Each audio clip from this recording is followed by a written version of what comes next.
kasih Bapa, terima kasih Yesus. Kami percaya kami ada karena anugerah-Mu Tuhan. Ini hati kami, ini penyembahan kami. Kami mau mengikut Engkau Yesus.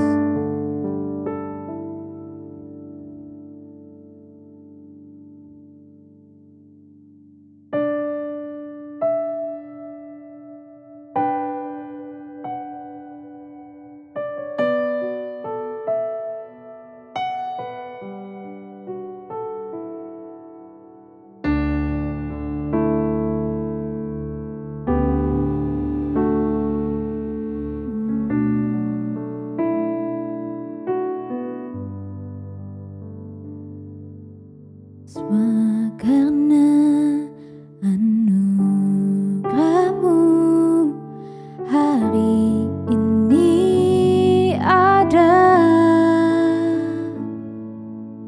bukan karena kuatku, namun karena Roh-Mu.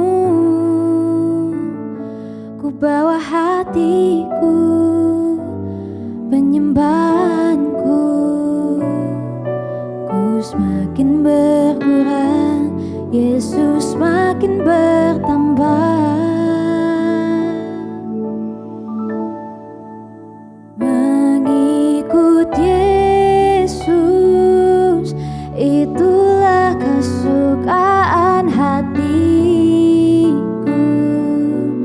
Ku lepas semua hakku untuk mengenal kehendak-Nya di hidupku. Mengiring Yesus, itulah kekuatan hatiku. Ku yakin anugerah-Nya mampu jadikanku hamba yang berkenan selalu.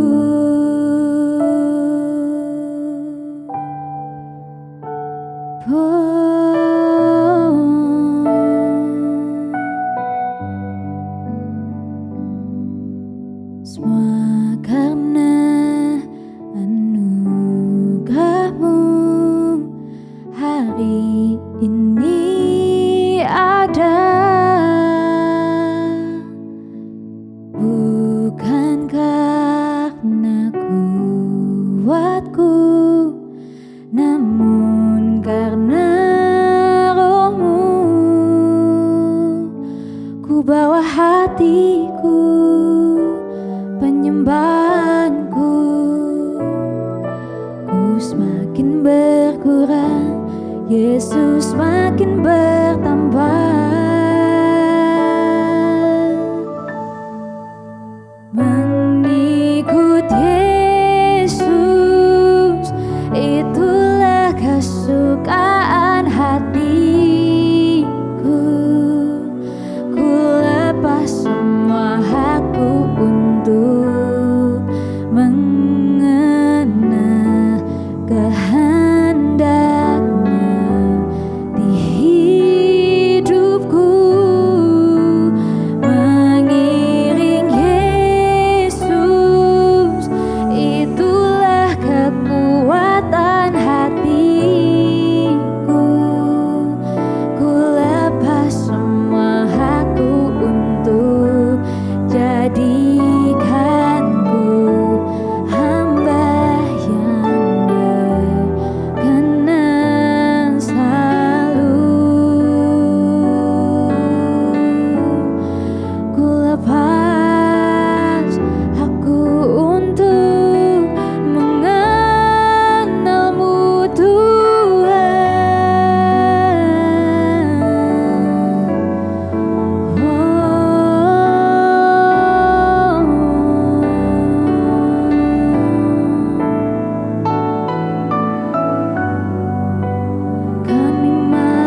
Shalom umat Mesiani, dimanapun Anda berada. Hari ini mari kita belajar firman Tuhan di dalam 2 Petrus pasal 1 ayat yang ketiga. Dan seterusnya saya bacakan buat kita semua. Karena kuasa ilahinya telah menganugerahkan kepada kita segala sesuatu yang berguna untuk hidup yang saleh oleh pengenalan kita akan Dia yang telah memanggil kita oleh kuasanya yang mulia dan ajaib. Dengan jalan itu Ia telah menganugerahkan kepada kita janji-janji yang berharga dan yang sangat besar, supaya olehnya kamu boleh mengambil bagian dalam kodrat ilahi dan luput dari hawa nafsu duniawi yang membinasakan dunia.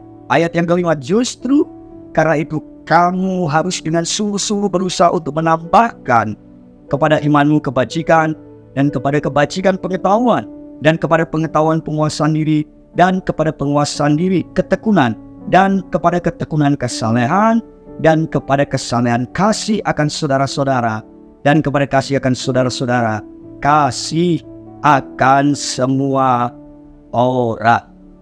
Nah, bulan ini kita berbicara tentang love that change the world. Bagaimana kasih itu bisa mengubah dunia. Petrus menasihati kepada kita bahwa saat kematiannya sudah dekat, dia harus menghadapi ajaran-ajaran yang tidak sejalan dengan kebenaran firman Allah, dan dia juga sedang bertemu dengan orang-orang yang mengajarkan bahwa moral hidup yang rendah itu biasa aja dalam kekristenan. Karena itu dia mulai mengajarkan dengan sebuah kalimat yang sederhana, dengan sebuah kalimat pembuka, karena kuasa ilahinya, supaya setiap kita sadar bahwa hidup kita ini karena ada kuasa ilahinya. Nah, bagaimana kuasa ilahi ini bisa memberikan dampak dalam hidup dan menyadarkan bahwa kita hidup hari ini karena ada kasih ilahi. Bapak Ibu, umat Mesianik, ada 3 bagian penting dari pembacaan kita hari ini yang hendak saya sampaikan. Maka yang pertama, ketika kita berbicara bagaimana kasih bisa mengubah, berdampak buat dunia ini, maka kasih itu akan membawa perubahan yang nampak. Kalimat ayat yang ketiga dari kuasa ilahinya menuju ayat yang keempat menuju kodrat ilahi. Kuasa ilahi menuju kodrat atau sifat-sifat ilahi. Ini berarti kasih Allah itu membawa kepada kita menuju kepada sebuah perubahan yang nampak. Perubahan yang mengubahkan diri Anda dan akhirnya akan merubah orang lain. Tujuan kita diubahkan menjadi seperti Kristus yang penuh kasih, sehingga kita hidup di lingkungan, hidup dalam komunitas, hidup di tengah-tengah tetangga, hidup di tengah komunitas-komunitas sosial. Maka tunjukkanlah kasih itu, sehingga orang lain boleh berkata begini, dulu dia hidupnya seperti ini, tapi sekarang sudah mengalami perubahan. Bukankah itu menjadi kekristenan yang nampak? Waktu saya tinggal, samping rumah saya adalah seorang tokoh agama seberang. Apa yang terjadi? Waktu saya pertama kali tinggal, maka wajahnya tidak pernah senyum, tidak pernah nyapa, tidak pernah mau bicara dengan saya dan keluarga saya. Apa yang terjadi? Setiap hari ketika ketemu, saya sapa dia, saya sambut dia. Bahkan satu kali saya parkir mobil di depan rumah saya dimarah-marahin suruh pindah. Saya pindahkan mobil itu ke tempat lain. Dan apa yang terjadi? Satu kali dia renovasi rumah, minta tolong saya untuk mengangkat almarinya.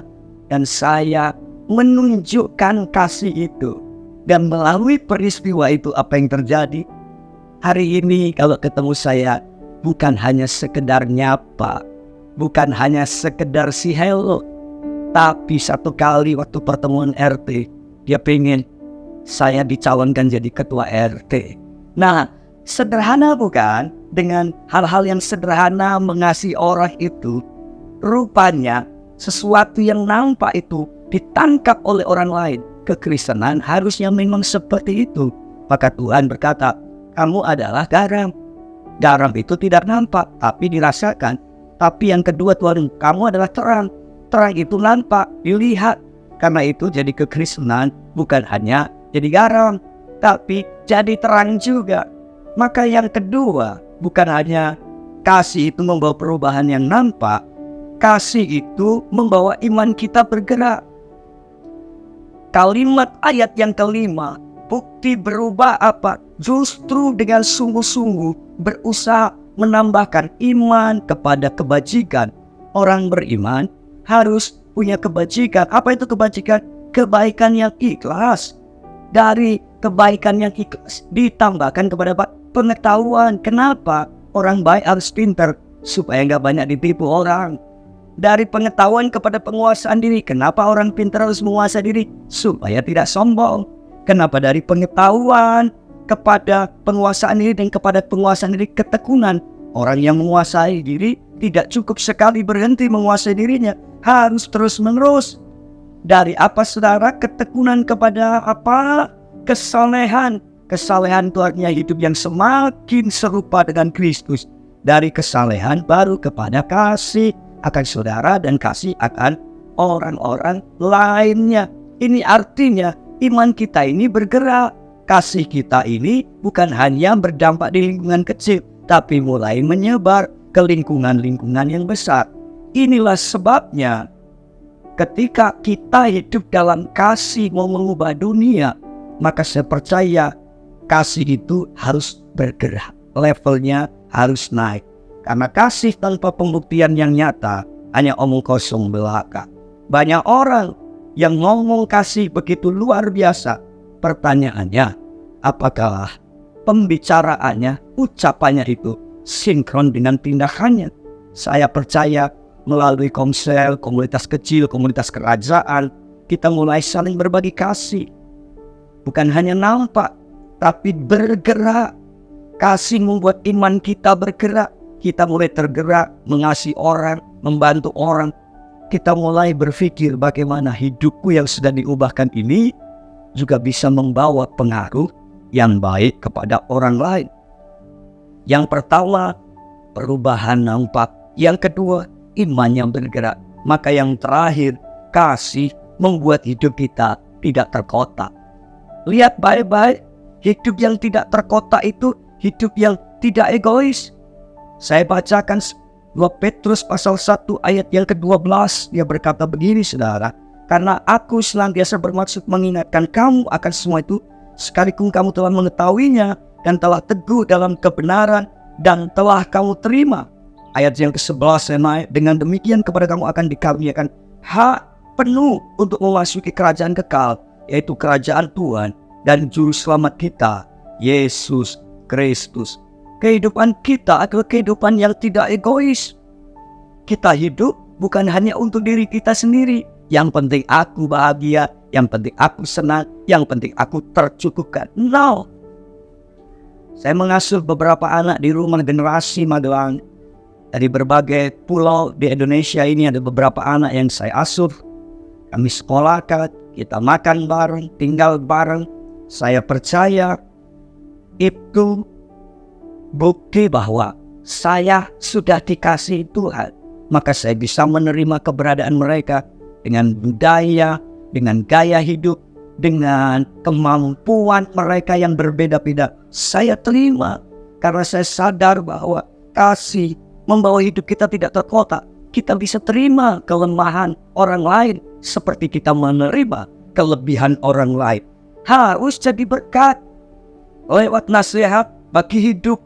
Tidak harus menunggu sukses untuk menjadi berkat. Tapi untuk menjadi berkat butuh namanya kasih yang keluar dari kotak.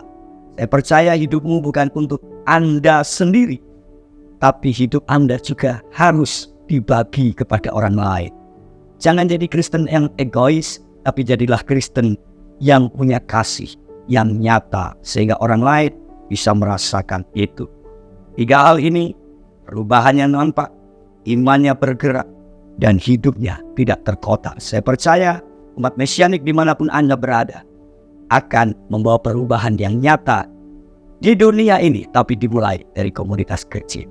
Mari kita berdoa. Tuhan, terima kasih supaya setiap kami yang rindu mengubah dunia ini, mengubah hidup kami dulu, dan kami mulai mengubah komunitas-komunitas kecil Tuhan taruh di lingkungan kami yang terkecil, yang paling sederhana, sehingga maksud Tuhan, tujuan Tuhan tercapai. Kami punya kasih yang pasti akan mengubah dunia ini dengan kekuatan yang datangnya dari Tuhan. Terima kasih Tuhan Yesus, kami bersyukur dan mampukan kami. Haleluya. Amin. God bless you.